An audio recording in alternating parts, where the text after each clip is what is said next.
Hello, welcome to Atomic Radio Hour, the 52nd episode of the year 2022 in the year of our Lord, the last episode of 2022. An awful year.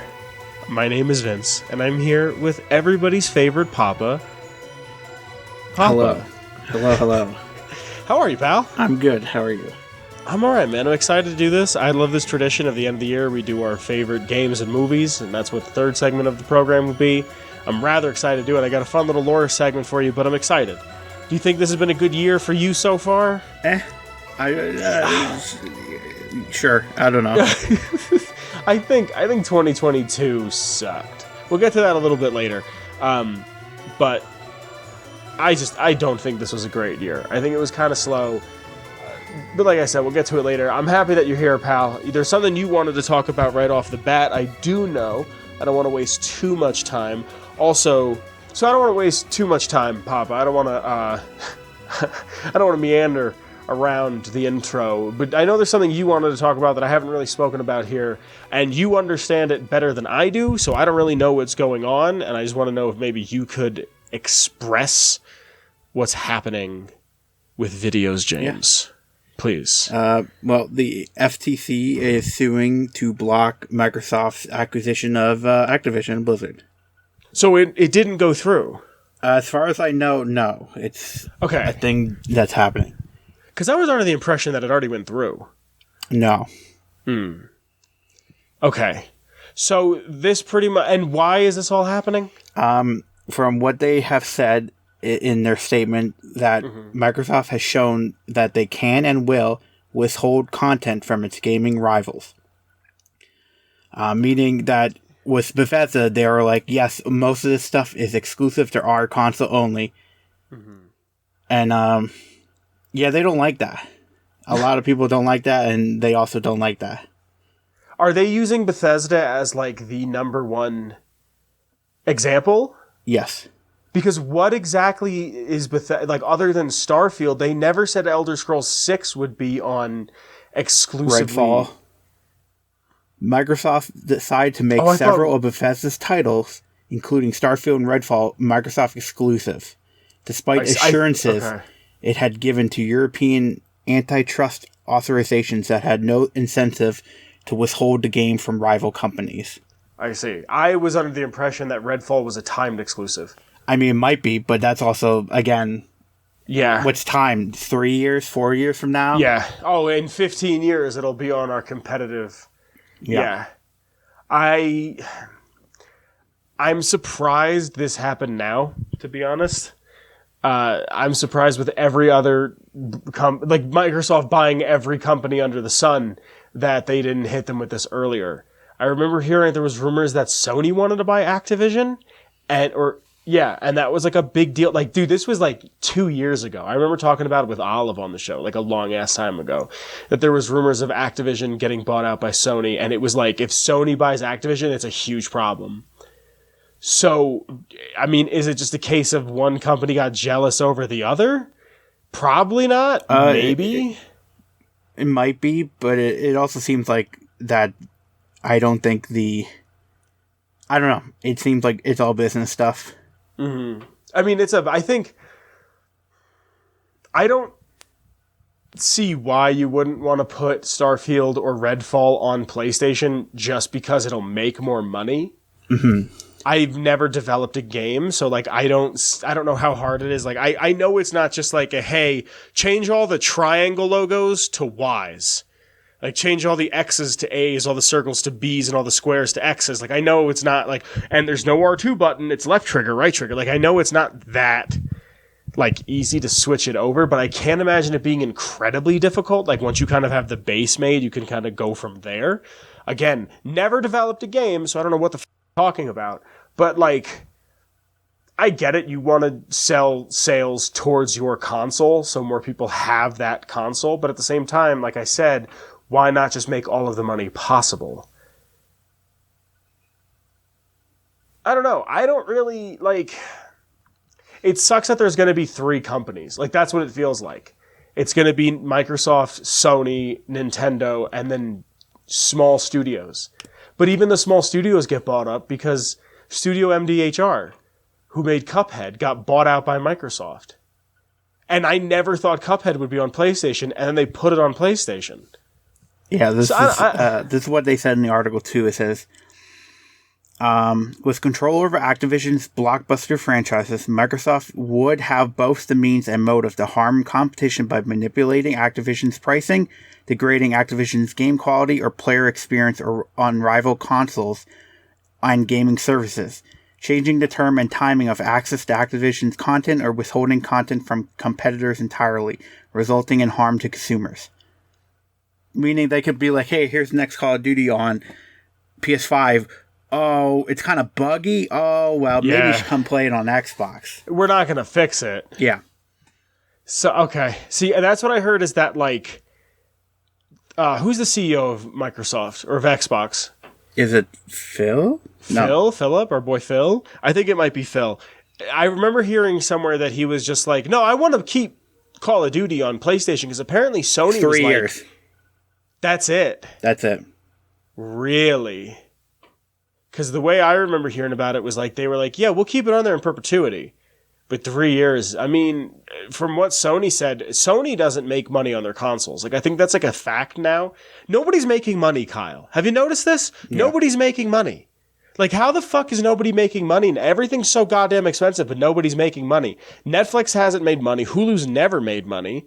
Like, how, whatever. Oh, hold on. They offered them a 10-year deal, though. Yeah, but like a 10-year deal, would you not take that? You just re-up the deal in 10 years. No? Like, do you think Call of Duty could die in 10 years?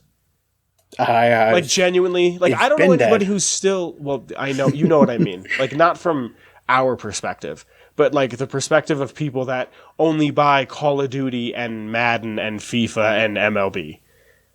And maybe one or two games here or there. Like, do you really think it's ever going to drop off? Do you really think that, like, Battlefield's just going to show up and be like, hey, we're good again? I don't know. I don't know. And what sucks is this is like, we're recording this a few weeks in advance. So this could change by the time this comes out. Right. I don't know. I think, you know, we have monopoly laws in this country for a reason, but there are monopolies. Kraft Foods owns every other brand, and if it's not Kraft, it's Verizon, and if it's not Verizon, it's Time Warner. Like, everything is just owned by 7 people. So, I don't know. Verizon tried buying Blizzard, I think, at one point. Yeah, not sure.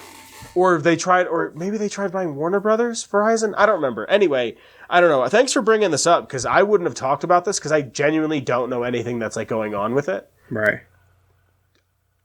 Other than, like, I can see what Xbox is doing of, like, hey, here's the next big game only on Xbox. But it doesn't seem like they have studios that are in-house just for them. It just seems like they bought everybody. Like, Sony has Naughty Dog, Sucker Punch, who else? You know what I mean? Like, they have a bunch of other people, and it's like, okay, well, I know they're going to make quality shit. And then it's just like, hey, the next Halo game might be okay. And we're still making Gears. But, like, Beyond Good and Evil was shown off. I believe Beyond Good and Evil 2 has surpassed development time of Duke Nukem Forever. It's been quite a while, yeah. So, like, I think it was, like, before the 360 was launched, they showed that off. Now they're on the Series X. I don't know. I think it's interesting. Is there anything else you'd like to say on it, Papa? No, that's pretty much it. All right, well, if that's all you want to say, I really don't have much else to say on the whole anti-monopoly thing going on between Microsoft and Sony other than what I've said. I think it's time for us to move on to the lore. And before I move on to lore, I have to thank the Patreon. Now, because of you guys, I can continue to grow the show and make it a bigger and better experience. And don't forget, there is the $10 tier called the Film Live in Front of a Studio Audience tier, where if you're if you're in that tier and you're in the Discord, there is the stage, and you can watch these episodes be recorded live, and there's a chat that corresponds with it, and you essentially become part of the show. You can give feedback live, and you say, like, hey, do this, do that, I don't like the shoo-ba-da-boop, ba-ba-da-boop, skip-it-a-cream. You jump in, you're part of the show. So there's a few people I have to thank, and starting at the top, I have to thank the OG Noah. Thank you, Noah. After Noah, I have to thank Danny. Thank you, Danny. After Danny, I have to thank Marcus. Thank you, Marcus. After Marcus, I have to thank TP. Thank you, TP. And last but certainly not least, I have to thank Mellow Millhouse. Thank you to Mellow Millhouse. I love and appreciate all of you. Thank you so much for your support. Like I said, because of you guys, the show continues to grow. Now, I usually ask the Discord or go to a YouTube comment to see what kind of lore somebody would want to hear. This has been kind of hectic for me. The end of the year always is. I have some plans, and I've been trying to record episodes. This episode is being recorded like 2 weeks. 2 weeks before it comes out. And I didn't have enough time to go in there and ask for backup stuff. I'm still getting over COVID. You could probably hear it in my voice. It sucks. But I went and I said, what's something nice that we could end the year off? Something from one of the newer games, something that I could kind of explore and check out and see and go from there. And something that I feel like people really enjoyed about Fallout 4 was Far Harbor. It's one of the few times in the game where it actually gives you some sort of choice. And I thought, what can I do about Far Harbor that I just thought would be fun? Something that you don't really get to see in any of the other Fallout games. And I wanted to do Acadia, because Acadia is it's a dome with a telescope. It's fun, it's different, and it's a synth haven.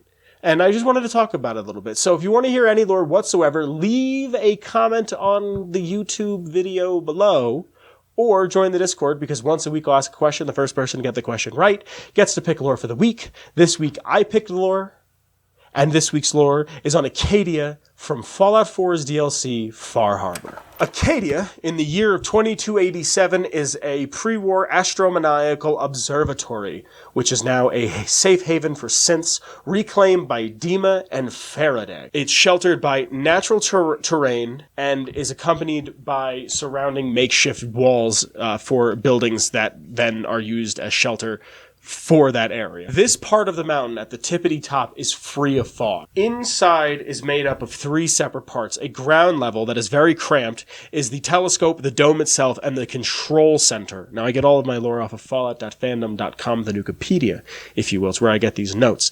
Faraday's research lab is also on this ground level. The second level going down, so into the mountain, is a farm and an infirmary. Aster is the farmer and the medic, and there are some trading posts by Cog and Dejan, who are the merchants there. There's also the main living quarters, and at the bottom-most level, it is a workshop and storage. There's not really much on Acadia. Like, there's actually a surprising amount of lack for Acadia, for something of what it is. There's nothing that I can really find on the wiki that says, this was used for this. This was used for that. The only real thing right here on the Nukipedia says, behind the scenes, there is a real-world observatory on the summit of the Cadillac Mountain in Acadia National Park. That's really it. There's some quests that you can do here, the Acadian ideas, cleansing the land close to home, data recovery, forbidden knowledge, hunting the hunter, reformation, search and destroy, the arrival, the price of memory, the way life should be, and where you belong. The only time Acadia ever shows up is in Far Harbor, the DLC for Fallout 4, and the Fallout board game. One of the loading screens for Far Harbor says, some of the synth refugees in Acadia are Institute escapees who refused to get their memories wiped by the railroad. Others underwent the process, but the memory wipe didn't take, or started to unravel. Other than that, that's really it. It doesn't say really anything in the notes here on the wiki what Acadia was used for pre-war. Apparently it's based on a real place, but there's nothing in-game, as far as I can tell, that says this is what Acadia was used for. I think it's a super neat idea for a place, an observatory. I also think it's really cool to have synths there. It's so out of the way. It's on top of this huge mountain that you have to climb up, and depending on what console you're playing on, the fog like bricks your game. And you go up this whole slog, you get there, and then it's kind of a sanctuary. It's a haven. Like, I get that's the point. And what you find out about the fog and how that affects Dima and his people and his mission and their plan. But that's all I really have to say for this week's lore. So that, my friends, is this week's lore. You there, big fella? Yep. Cool. It's that time of year again, Papa. It's the end of the year. The time where you and I sit down and we go over our top 5 movies, TV shows, kind of like in the same category, and our top 5 games of the year. So for those that are uninitiated, we start from number 5. We start from our honorable mentions, then we go to our 5th, and then work our way from 5 to 1. So Kyle, would you like to start with movies first? Sure. And then we'll go to games? So if you want to start it off, do your honorable mention, and we can go from there. I don't have any. Okay, what's your number 5? Elvis. Really? Yeah. And why is that? I enjoyed it. I like the guy who directed it because he directed my favorite movie, which is The Great Gatsby. Mm-hmm. It was fun. I liked it. Yeah. Cool. Damn it. I have an honorable mention. I'll just do my honorable mention and then I'll go right into number 5. My honorable mention is Geno Samuel's Chris Chan, A Comprehensive History. Because I have... I hate how much I've watched this thing. Because it's just... I can recite, like, Chris Chan quotes, like, without even thinking about it. Like, someone will say something work, and I'll be like, I'm working on it. Like, it's just... I don't even think about it. There's, like, little things. Someone was asking me about Chris Chan once, and I was like, yeah. But if you listen to the video, he's like, all I had to do was listen to what Sonic says every night, and then I called in, and I just won. And they were like, you need to stop watching this. Like, it's a problem. I know you know, Kyle, because we message each other, Chris, as soon as a new one comes out. It's just, I feel like for me to not put that on there is kind of wrong. Mm-hmm. So, but my number 5 pick is just Jabroni Mike's streams. I go to bed every night watching these. I think the reason why I drop things and go come, because that's just like a thing that he does. Like it's permutated into my psyche. I've actually turned a friend onto it too, to the point where like I'll catch them watching it and I'm like, really? For real? I like Mike. I enjoy his stuff. I like the way he just doesn't give a fuck when he streams. So Kyle, what's your number 4, pal? Number 4 is The Batman. Really? Yes. Why is that? Because I enjoyed that movie really much, and I have not watched a lot of things this year. I'm surprised you have it at number 4, to be completely honest. There's other things. No, I know. I just remember I called you when we got out of the theater, and I was like, Kyle, it's amazing. Yeah. And you were like, yeah, I know. And then I called my brother, and I was like, it's so good. Cool. Yep. Anything else you'd like to say about The Batman? Supposedly it's safe, and the second one's going to be coming out. What do you mean? Oh, because Warner Brothers just like cut everything? Yeah. Yeah. Yeah, how do you feel about what they did with Superman? It sucks because he left The Witcher to do Superman, and now he's not doing Superman. So really? Correct. You think they'll let him come back to do The Witcher? I don't know. Because they already cast the new person. They announced it. Who is it? I forgot who it is. I think it's... Is it Captain America? No. Oh. Let me look. It's the Liam Hemsworth. I don't know who that is. Thor's brother. Loki? No, like the guy who plays Thor. I can't think of his name, but Chris Hemsworth's brother Liam, who was married to Miley Cyrus back in the day. I see. Yeah. Supposedly he's doing the Warhammer movie now, Henry. I saw that. And he's a big Warhammer nerd.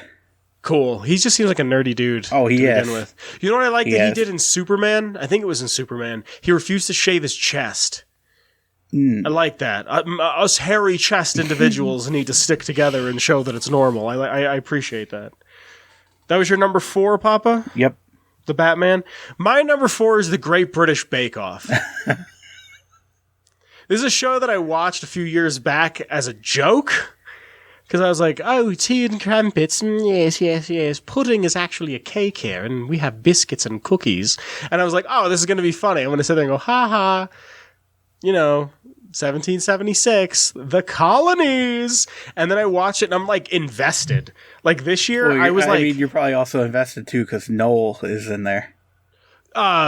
From what's it called? Mighty Boosh. The Mighty Boosh. Yeah. No, it's probably, I like him, but like also I'm sitting there watching it. Like I watched this one with a friend and I was like, who do you think's going to win? And they're like, what do you mean? I was like, what do you mean? Who do you think's going to win? And then we got like 3 episodes in and we're both like, oh my God, can you believe that what they're doing? Like I like it because it's a reality TV show that whoever loses, they like come together and hug. Like, it's not like in America where Gordon Ramsay has to... Did you ever watch anything Gordon Ramsay that's British, that's not the American version? Yeah. 10 times better. He genuinely seems like he cares. He's not playing up the angry man character. I think it's so much better. I really enjoy his stuff when he's being British. And how far have you gotten the Great British Bake Off? For this season? I mean, I don't know what season, but like... For this season, it ended recently. It ended a few weeks back. I finished it. I watched the whole series. That's what they have. And oh, you know what I didn't even have on here? Holy shit! I don't know how the hell I didn't have it on here. All right, number 3 is getting changed a little bit. I was going to say, have you seen the episode with James A. Caster? James A. Caster. He's like short, blonde. He's a comedian. He's really funny. He goes, "I started it. I broke down, and there it is. It's done." I've never seen this. Yeah, I'll have to send you it. That's my number 4. Kyle, what's your number 3? My number 3 is the Critical Role Legend of Vox Machina show. Oh, the animated show came out? They came out a while ago, yeah. When? Early this year, I think. Oh, wow. How many episodes? Oh, God, I don't remember now. But season 2 is coming out in January. Oh, shit. Okay, because I wanted to watch it, because I always wanted to try getting into Critical Role, but I never could, because I tried listening. I had a friend, it wasn't you, it was somebody else, who was like, now's the time to get into it. And it was just all inside jokes from the first series, and I was like, I don't get this. And I'm not going back and watching. I didn't know it came out. What do you like about it? Like, what's... It's based off of my favorite campaign, and I understand everything. Does it just retell the first season? That's a little hard thing to say first season, because there's like over 100-something episodes. You know what I mean? Like, does it just rehash like the first few episodes? Yes and no. Like, okay, they change it a little bit. They have to change a lot of things because they're not owned by Wizards. So yeah, they can't really be like beholders or you know what I mean. They're not beholders. They're cradlers. Like, they can't use like spell names, and like the gods had to be changed and stuff like that. But other than that, it's like the same. Not the same thing, but like it's very adult. Really? Like, it's like, you know, nudity's a thing, and then a lot of blood, and like if a dragon is shooting fire at you, you're going to see burning corpses and stuff. You know what I mean? Like, damn. Yeah. Is it all the voice actors that played in the campaign doing their really? They're doing their characters. Matt's doing certain characters here and there, but they got like a full like good cast for season 1. Like, David Tennant's a character. Oh wow. Let me find. They got my girl. Your girl, Ashley Johnson. Oh, she's the main cast. She's Pike. Dope. Does she just sound like Ellie? No. Okay. Hold on. Let me find. Because they announced the cast for season 2. Let's see if I find it. So the cast for season 2 will include Will Friedle, Billy Boyd from Lord of the Rings, Cree Summer. Oh shit. Aylin Ubach. Oh gee, don't know who that is. Mary Elizabeth McGlynn. Okay. Troy Baker. Of course. Sindil Ramurthy and Ralph Ianson, and then also Henry Winkler, Lance Riddick, and Cheech Marin. Henry Winkler, the Fonz? Yep. Wow. You know what that list is missing? What's it missing? Kurt Russell. Hold on. Let me actually. Kyle, I have really bad COVID brain to the point where I almost said Dirt Crussell. Cocaine's a hell of a drug. I'm not on coke. I would never do cocaine. It's bad for your heart. No, seriously, I wouldn't. I joke a lot. I don't know, Kyle. I think that's like one of the that and heroin. I don't think I'd ever try. Meth. I don't think I'd ever try. So they had Greg Griffin, Carrie Payton, Darren DePaul, Stephen Root, Gina Torres, Rory McCain, Stephanie Beatrice from the cop show. Reno 911? No, the other one. Oh. CSI Miami? No. I'm blanking. Why am I blanking on name? Cops? Brooklyn Nine-Nine. Oh! Okay. Tony Hale was in it. David Tennant. Cree Summer did the voice. Mm-hmm. Like, that's just a few, you know. Yeah. No, I didn't even know it came out. Yeah. On Prime. Cool. So, Kyle, my number 3, I actually have a 3.5. I fucked up. I'm sorry. Okay.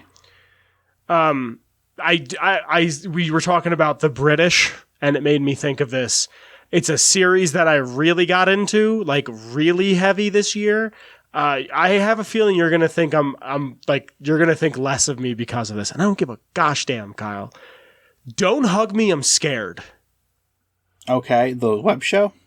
Okay, so there's a web show, right? From that started in 2010 or 11 and then ended in 2015, 2016. And now there's a TV show. Huh. Like a 24-minute episodic TV show, and there's 6 of them that came out this year. And it's not as gross out. Did you watch the web show? Yeah. The web show is great for what it is, and I like watching how they progress throughout time with what they how good their equipment is. But if you watch the web show and then watch the show, it's the same sets, it's the same puppets, it's the same quality. It's but better. It's 10 times better. It's on channel 4, I believe. Yeah, because the streaming app is called 4 All. It's on channel 4 in the UK, and someone very legally uploaded all 6 episodes to YouTube, and that's how I watch them. And Kyle, they're brilliant. They're really they're I like puppets to begin with, so I'm already in. Yeah. But this is there's a lot of hidden shit. I don't want to give anything away, but there's a lot of hidden stuff in there. And on top of all the hidden stuff, it's also psychological horror more than it is just gross out. The first episode of the web show is, I think, Duck playing with a heart, or Red Guy playing with a heart in sparkles or some shit. And this one is more about hey, what happens when a family member dies and you don't know how to deal with it? And what's it like working at a job that you hate and you blink and all of a sudden you've been there for 40 years? I really, really enjoy Don't Hug Me, I'm Scared, the show. That's my 3.5 because I messed up. My number 3, though, is Sonic 2. Right. Sonic 2. Sonic 2 is really good. I really don't have anything else to say about Sonic 2 other than it's really good. This is one of the few times that I saw Jim Carrey in a movie and I went, maybe you didn't have to be here. I love Jim Carrey to the day I die. Him and Ace Ventura, I don't remember which one it is, where he's explaining that the balcony of the hotel is soundproof, and he's going, every time he shuts the window, kills me to this day. I still think all that shit's hilarious. I haven't seen Mask in a long time, but I love Jim Carrey. Right. I think he's the weakest part of Sonic 2. My opinion. I get he's supposed to be the comic relief, but Knuckles is great in that movie. Tails is great in that movie. The only real problem I have with it, I like Jim Carrey in it. I just don't think it's the best he's ever done. My only real problem is it came out in 2022 and they put Uptown Funk in it. That's about it. I really like the movie, and I like the thing at the end, and I just want to see Chow. God damn, do I want to just see some Chow. Kyle, what's your number 2? My number 2 is Cyberpunk Edgerunners. Really? Yep. Tell us a little bit about the show, because I've never seen it. I really like this. It really I mean, you watch it and it's like, yeah, this is good, and then it's just like that meme of like, oh god, it's deep. So much stuff happens. Really? But it's interesting to watch, like, when you play the game and then you're like, oh, I know that location. Mm-hmm. And, like, then in the game you find the same stuff. I always enjoy that. Is Keanu in it? I don't think in this one, no. Where does this show take place in relation to the game? I feel like it's a little bit of a prequel, if I recall. Okay. I don't know if they... Well, it has to be a prequel because of subpart, but, like, I don't know how long, if they explained it or if I just didn't pay attention. Mm-hmm. This episode is coming out after Christmas, so I can say this. I'm going to GameStop later to buy my brother a copy of God of War Ragnarok. I'm thinking about picking up a copy of Death Stranding. I think it's time I play it because they're coming out with DS2. All the future fans are going to be confused. But they're coming out with a new one, and you seemed really excited for DS2. And yes. I'm just really curious to see if Kojima is the hack that I believe him to be or not. I'm trying to not go into it negatively. But I'm also kind of thinking maybe I should wait until I get a PS5, because I know when I get a PS5, one of the first games I do want to play is Cyberpunk. Because it was touted as this game that was, it's the next big thing and this and that, and then it changed, and then it came out and didn't work for anybody, and now it's stable, and they announced a second one. And they made their money back. Like, there was rumors of them going to get sued over it, but apparently the show is so good that... What is it on? Oh, yeah. The show, what's it on? Netflix? Hulu? Okay. So, because it's so good, I feel like, maybe... The only thing is the clip that I saw of it, it seems a little too anime for me. I mean, it is it's made by an anime studio. Oh, it is? It's made in Japan? Hold on. I forgot the studio. They said it's a really good... Studio. Studio Trigger. Where are they located? Tokyo. They did Kill la Kill. A bunch of other ones. We're trying to figure out if stuff New Panty and Stocking. Panty and Stocking, really? That's one that everyone told me I'd enjoy because it doesn't... Have you ever seen Psyche K? No. That's on Netflix. This isn't a recommendation or anything on my top. I've only watched like 3 episodes with a friend. It's an anime, and the rules in it, like, they make it up as they go along, but, like, not in a shitty way. Like, it feels like this is the anime for people who think anime is ridiculous, and I love it. Yeah, they're, from what I heard, Trigger is a really good studio. Cool. That's your number 2? Mm-hmm.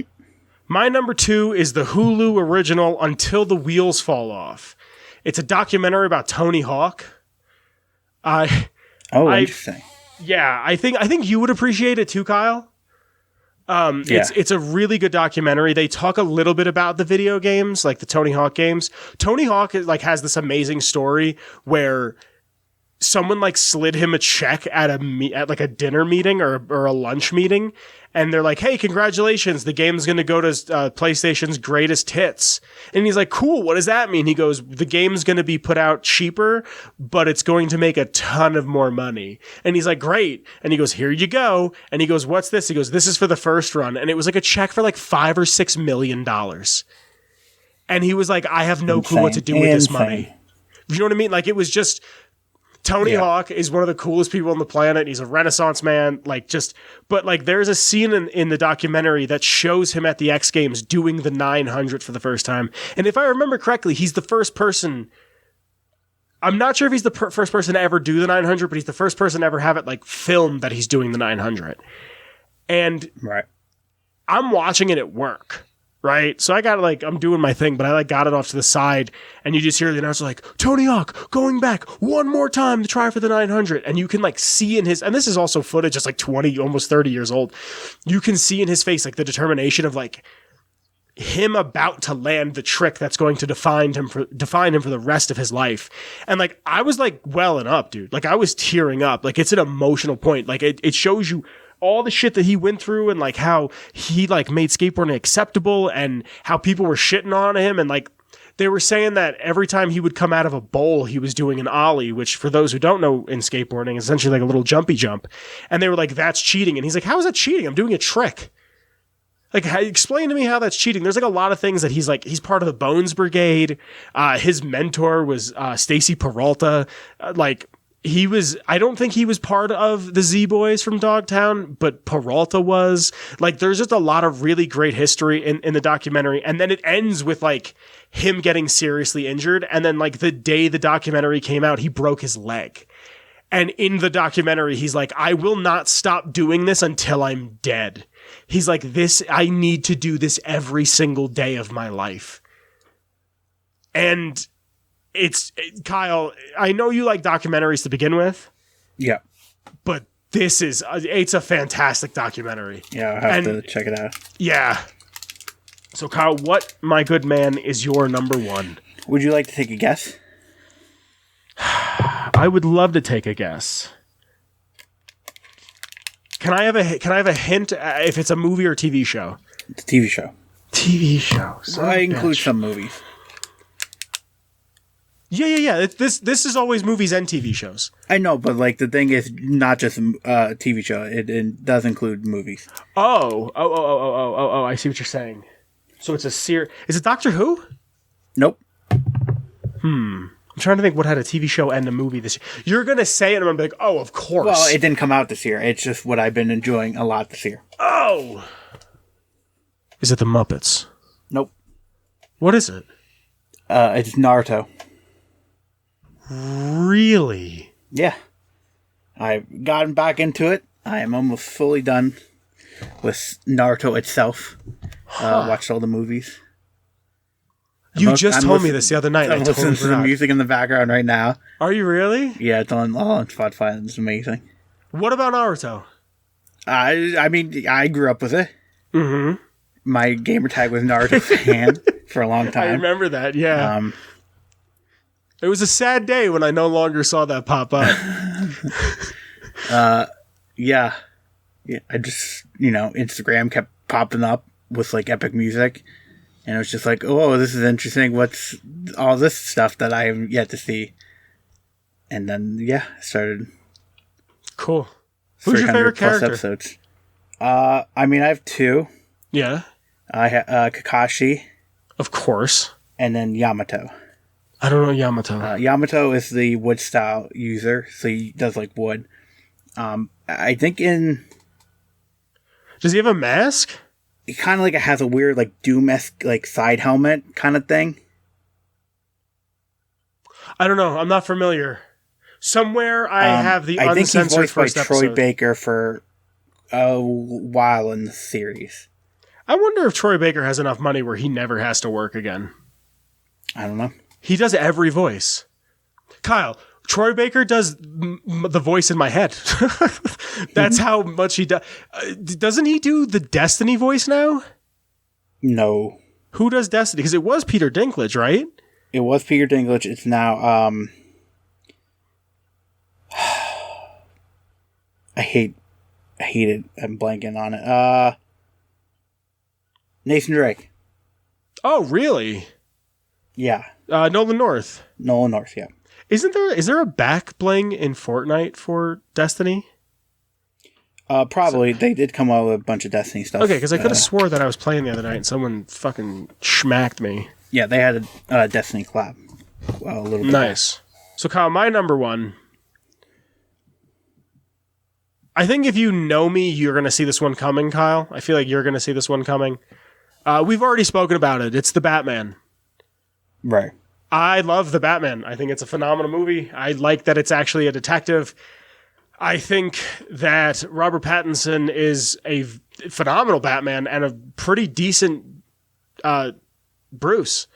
I was actually having a conversation with someone at work about like Batman versus Bruce Wayne, and it seems like they always cast for one or the other. True. Like, what's the guy I don't like? Christian Bale seems like a really good Bruce Wayne and not a really good Batman. We were actually talking at work about how Superman, like what's going on with Superman and Henry Cavill and what have you. And my friend goes, well, I think Henry Cavill should have played Bruce Wayne, but they didn't think he was going to be a good Batman. And I was like, I think Jon Hamm should play Bruce Wayne, but I think... I like the theory that Jon Hamm is Two-Face. I don't hate that, but I think the problem with that is it relies too heavily on the fact that he was the Madman. You know what I mean? Mm-hmm. Like, I think, like, you know, some actors, there's two types of actors. Actors that you'll only ever see them as one character, or you'll only ever see them as the actor. Like, I love Samuel L. Jackson, but I don't think of Samuel L. Jackson as his character in X. I think of Samuel L. Jackson as Samuel Jackson. Like, I don't think of him as, like, the slave from Django, or the guy from Hateful Eight, or Jules from Pulp Fiction. I just go to a movie and I go, oh, well, those are all Tarantino movies. That's not fair. Or the DJ in Do the Right Thing. I see Spike Lee. I see Samuel L. Jackson and I just go, that's Samuel L. Jackson. And then there's actors that, like, no matter what they do, you always see them as that. And I feel like that's what Jon Hamm kind of suffers from, because he was on Mad Men for like 10 years. Right. That, like, it would make a lot of sense for him to play Two-Face, but I think he plays a better older Bruce. You know what I mean? Like, I think he would play a better older Bruce. It's like, Batman's been doing this for a while. He's 50. He's got, like, the birdies with him. Like, he's ready to kind of pass it down. This is, like, before Batman Beyond's, something like there. Like, if they ever wanted to make a movie that was a Batman movie that heavily relied on the kids, like all the Robins, Nightwing, like that, kind of like Gotham Knights in a way. Like, if they wanted to make like a Gotham Knights-esque movie, do that with Jon Hamm being an older Batman. Right. That makes sense to me. I don't even know how old Jon Hamm is, but I could see them graying him up a bit for that. But that's our top 5 movies, Kyle. Do you want to just go right to games? Yes, let's do it. Cool. Start us off, Papa. What's your number 5 game and why? My number 5 is Sam & Max Beyond Time and Space. Really? Yep. Tell me a little bit about it, please. Love the series. Started playing through this one because I think it finally released sometime this year, I think. Oh, this is new? Well, I mean, the remastered, like, read thing of the... I have to play these. You do. It's fun and goofy and, like... They kind of remind me, and I've never played them, so tell me if I'm wrong, they kind of remind me of like a grown-up humongous game? Yeah, you kind of could think of that way, yeah. Yeah, okay. Because they are point and clicks, right? Yes, they are point and clicks. So they kind of remind me of like these goofy, silly, like fun point and clicks that Humongous made, but it's like, hey, we're an ambiguous duo. Yeah. What's the plot of this one? Oh God, what is the plot of this one? I actually don't remember because I think it's been so long since I played this one.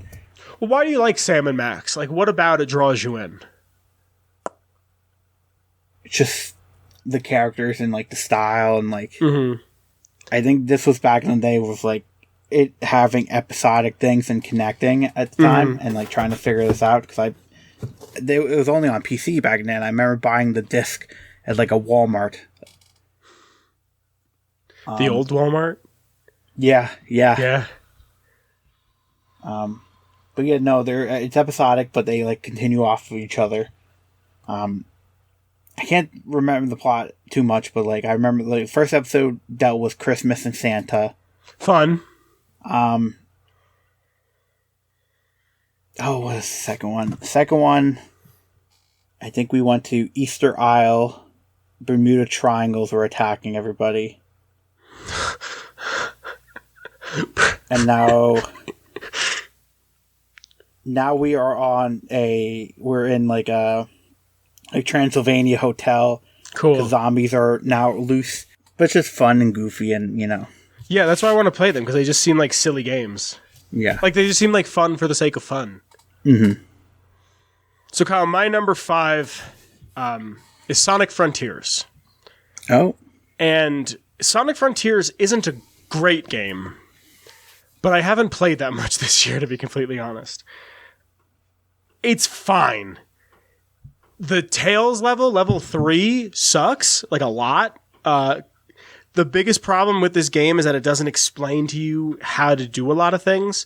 You have to get to this like other island, and one of the ways to do it on level 3 is to get on this bird, but like you can't attack the bird, and like you physically can't touch him, and like you're supposed to use him as like a paraglider thing to get to the other island. It's fine. Like it's the most okay game ever. Right. I think you would like it because you like Sonic Adventure 1. So I feel like you would really enjoy this one. It expands upon some lore that I feel like you'd enjoy. There's some things that I don't like about it. I don't think it's a bad game. I think it will open up the door for the next like Sonic, like if they do Sonic Frontiers 2. Like I feel like DLC planned. I think I shared that with you. Like what they have planned out. For I don't DLC think it's like story shit, but like the best part of Frontiers is the fishing. Because it's the simplest fishing minigame I've ever played, and it's just so satisfying. It's so satisfying for no reason. Like, Big the Cat's there. It's an okay... Like, honestly, I'd give it like a 6.9, a 7.2, like that range out of 10. Right. But I like it. Like, I'm not going to sit here and be like, oh, it sucks, it's ass, I don't like it. It's fine. Like, it's a step in the right direction. If they could fix all the pop-in issues... And there's like little things that like, if you're running, a bird will like fly next to you. And it's like, why is the bird fast as Sonic is? And there's like, I don't think it's super spoily. You get to go Super Sonic a few times for boss battles. And there is one boss battle. It's either I think it's the first one. If it's not the first one, it's the second one. Kyle, it's so good. It's so unbelievably good. Like, the music just kicks ass, and, like, it's so fast-paced. It's really good. If you're a Sonic fan, you'll enjoy it. If not, I don't know. I watched a video on that majority of the levels are, like, same as other games. What do you mean? Like, there's a couple levels that are, like, exactly the same from other Sonic games. But, like, different. Really? Yeah. Because there are, like, traditional levels in it. But, like, I believe, like, one's from Frontiers, and then there's, like, a Generations level, but it's not, like, things are a little bit different, but, like, some of the layout is, like, one's from the friggin' Werewolf game. Yeah, that's why I don't know. But, like, the background is completely new and different, but, like, the one area is, like, the same. It would make sense if they're paying homage to it with the story, but it's never made apparent that they're doing that, because there is one level that, like, you start it, and my first thought was, rolling around, you know what I mean? Like, I was like, oh my god, this is very much reminiscent of, or even, if it's not even that, it's like that not City Escape, the other one at night. You know what I mean? The one of Shadow. Yeah. Oh, I don't know, you didn't play Sonic Adventure 2. I mean, I know, but I never played it. But still, like, I like it. What's your number 4? Before we get to that, Prime did just come out, by the way. Oh, I haven't watched it yet. Yeah. Apparently it's good. There's actually, I gotta send it to you. There's this guy that I found on Instagram that makes like bootleg clothing. I have to buy this shirt. Bootleg clothing, Sonic stuff. They have some Pokemon stuff too. The front of it is 5 chows on the chest, and the back is like a bootleg Sonic Adventure 2 battle, like, cover art on the back of the shirt. They have like a puffer jacket that it's the Sonic Adventure 2 battle screen where all the characters are like lined up for multiplayer, and they're chilling at a Sonic at like a drive-in. It's incredible, the stuff this dude makes. I have to send it to you. I meant to do it to you. You know how to do it on you. Send it to you last night, but I didn't. Sorry. What's your number 4, Papa? My number 4 is Elden Ring. I'm surprised it's not higher. Please tell me. I liked it. I mean, that was all the way in, like, towards the beginning of the year. I have a feeling I know what your number 1 is, but please. No, I liked it. I enjoyed it. It was amazing and great, and I wish me and Alex co-op playthrough was continuing, but yeah, I enjoyed it. It's so much fun stuff happens. I do want to try it. The only thing that I'm afraid about trying it is it's not a game that you could like put down for a couple days. Like, you kind of have to just play it or like write down what you're doing. But I do want to try it. I would say it's a little bit better that because like it does have a like follow me marker in a way. Like if you want to continue on that, but it's more like just go explore, and like you have fast travel, so there's not like do you? Yeah, you literally can fast travel to any of the fires basically. I see. So you're not really. You shouldn't get lost. It's a big map, you know. I'd like to try it. It's the game that I don't think that I'd ever complete, but I'd like to try because I don't play Soulsborns. Mm-hmm. So, is that all you want to say on Elden? Yeah. Cool. My number 4 is Fallout 3. This could be my game of the year every year. I love this game. I talk about it ad nauseum. This year I had my copy signed by Wes Johnson, the same one I got on my 11th or 12th birthday. And I just wanted to kind of play it again and not play it on stream. Not there's anything wrong with playing it on stream because I still have Framke Grundlechew, who I have to like go back and stream the rest of her campaign. But like, I just wanted to play it with the music on and play slow. And the feeling of being 11, 12, 13, 14 years old again and like discovering shit for the first time showed up. I'm doing the slaver quest because I've never done it because I could like never bring myself to be a slaver. And like, I just want to see it. I just want to see what happens. Like I'm playing like not an evil character, but not a good character. Like I haven't played it in a minute because I've been playing other stuff, but like I very much enjoyed Fallout 3 again. Like I'm just happy to know that I'm not so dead on the inside that it doesn't make me feel special anymore. Like I'm happy that that's still there. I'm like proud that that's still there, if that makes any sense. What's your number 3, my good man? My number 3 is Final Fantasy VII Remake. Really? Yeah. Do tell. Yes, I finally got around to that. Because there's a curse on me that any Final Fantasy game I play, I never finish. Really? Yeah, 10 I played, and then I restarted when it came to consoles. Mm-hmm. And then I stopped because I forgot what was going on. So other stuff was coming out, and I never did that. And then 15 came out. They're big games. 15 came out. I played quite a bit of that. My PlayStation bugged, and I had to wipe my console, and I didn't have Plus around the time, so I never saved it to the cloud, so I lost quite a lot of progress in that, so I kind of That sucks. Did that, but like, yeah, I wanted to get around to this, and like, they just announced the second one coming out, so I was like, you know what, I'll go through it, and I mean, I always knew I was going to love them. Mm-hmm. It's just like, when was a good time to? They seem like you games. Like, Final Fantasy games seem like you games. So, yeah, I finally got around to that. Loved it. Cool. Yeah. My number 3, this hurts me to say, Kyle, but it's GTA Online. I hate this game so much. I don't enjoy GTA Online, but I still check it every now and again to go, ooh, what's at the casino? Spin, spin. I love playing this game with Alex. And I feel like in the beginning of the year, we played it a lot with him. Right. And like to the point where I remember like coming home and being excited to play with you guys. And I think that's why I put it above Fallout 3, because I feel like I just played more of it this year. Right. I feel like I've said everything I could ever say about it. They're adding more missions to it. There's a new thing now. It's like drugs or I don't know. They put Franklin in it. Dr. Dre. That's what we were doing. We were playing with Dr. Dre. Alex and I were like fanboying over Dr. Dre and like being like, oh my god, Grand Theft Auto, Dr. Dre. Like it was just dumb and silly and stupid. That's all I have to say. Kyle, what's your number 2? My number 2 is Cyberpunk. Really? Yep. I finally got around to it. Was the show your number 2 as well? Show was number 2, yeah. Cool. Yeah, the show and like seeing the trailer and the music kind of inspired me to like, or no, it was before the show and stuff like that. I forgot what it was, but it was just like, wanted to finish it off, loved the ending and all that after I did it, and then like when the show happened, I was just like, I'm going to go back in and replay it and like actually have a good build.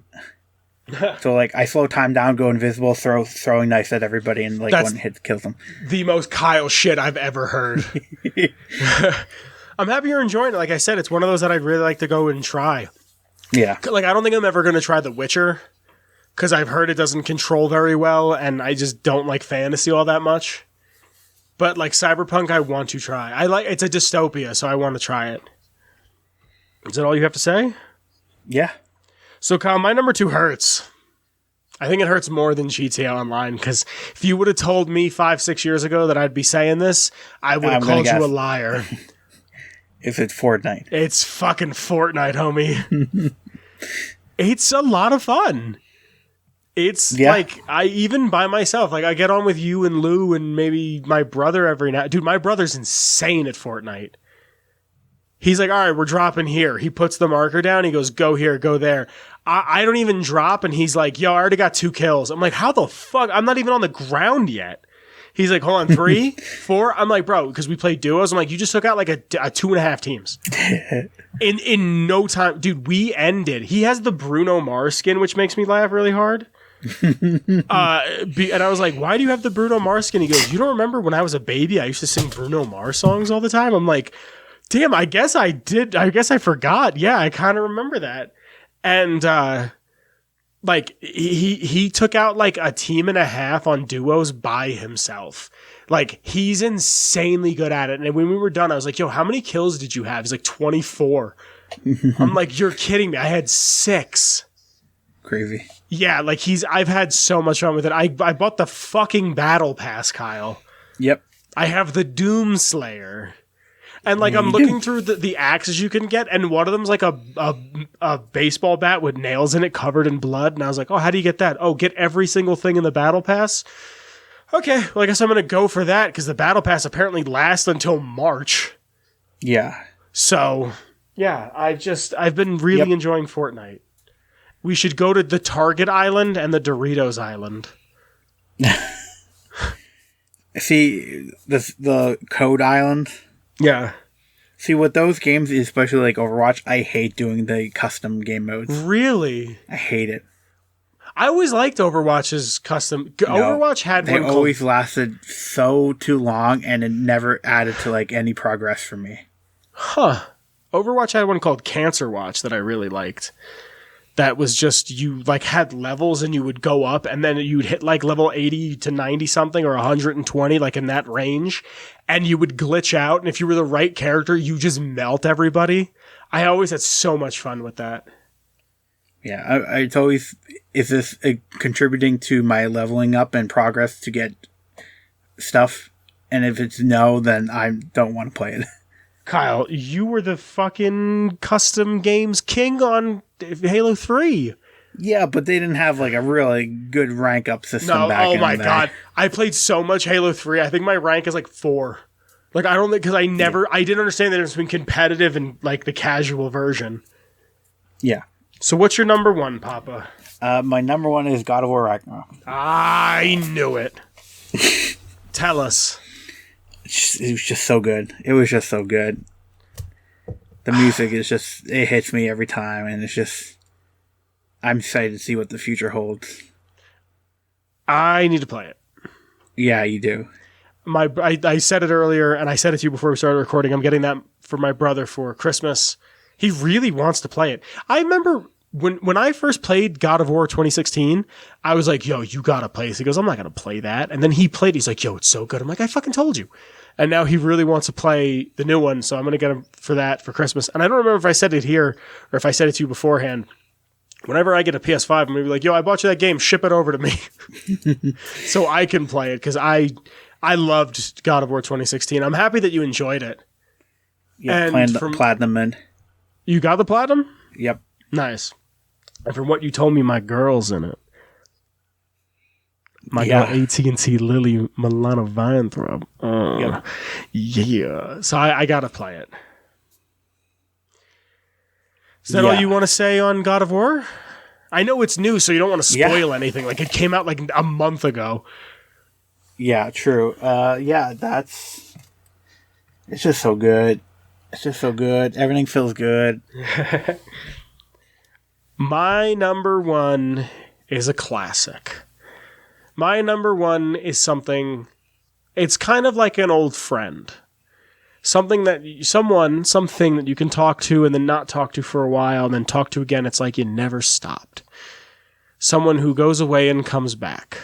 Someone who always brings something new to the table, or something familiar to the table, whether it be a warm feeling or just a friendly hello. My number one is Minecraft. I played so much fucking Minecraft this year. Like, I think everybody gets that I'm going to play Minecraft for 2-3 months, and then I'm not going to play it any longer, and then I'm going to play it constantly. True.